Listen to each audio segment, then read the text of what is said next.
আল্লাহ একদিন আজরাইলকে জিজ্ঞেস করলেন, হে আজরাইল, বনি আদমের রূহগুলো তুমি কবজ করেছো, দায়িত্ব তোমার।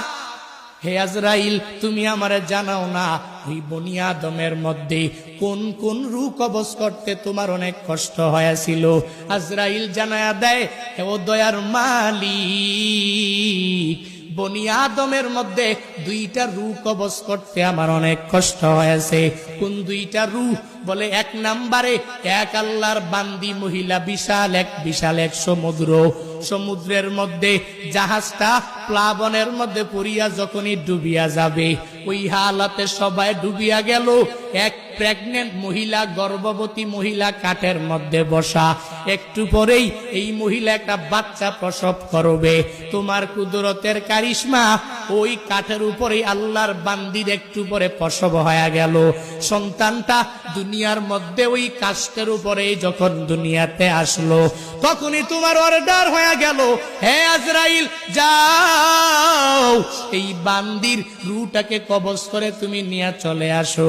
আমি যখন ওই কাঠের উপরে ঝুলন্ত ওই মহিলার রূহটাকে কবজ করার জন্য যখন আমি চলে গেলাম, আমার মনের মধ্যে অনেক কষ্ট ওই সময়ে লেগেছিল। কারণ কি আল্লাহ জানেন না?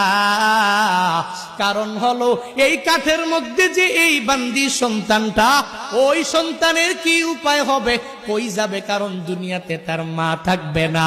মা ছাড়া সন্তানেরা যেই পরিমাণ পাগল পারা হয়ে যাবে, হে বান্দারা, ওই হসপিটালের বেডের মধ্যে গিয়া দেখবেন, ওই জায়গার মধ্যে কত মায়েরা ডেলিভারির সময় দুনিয়া থেকে বিদায় নিয়ে চলে গেল।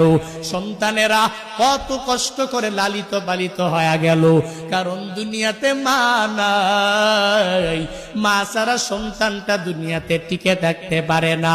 70 বছরের ওই মুরব্বী নিজের মা হারাইয়া কান্দে, চোখের পানি ফালায়া, ওই বাবা হারাইয়া কান্দে। কারণ বান্দা তো জানে আমার নাতি নাতনির অভাব নাই, এই দুনিয়াতে আমার ছেলের অভাব নাই, এই দুনিয়াতে আমি সব কিছু দুনিয়াতে পাইয়া গেলাম, এখন আমার কোনো কিছুর অভাব নাই। কিন্তু আমার মা ছাড়া আমার এতিম অবস্থা হয়ে যায়, আমার বাবা ছাড়া আমার এতিম অবস্থা হয়ে যায়। সন্তানটা বড় হয়ে গেল, এরপরেও মা ছাড়া চলতে পারে না। মা যার নাই, মনে হয় ঘরের মধ্যে কোনো একটা নাই।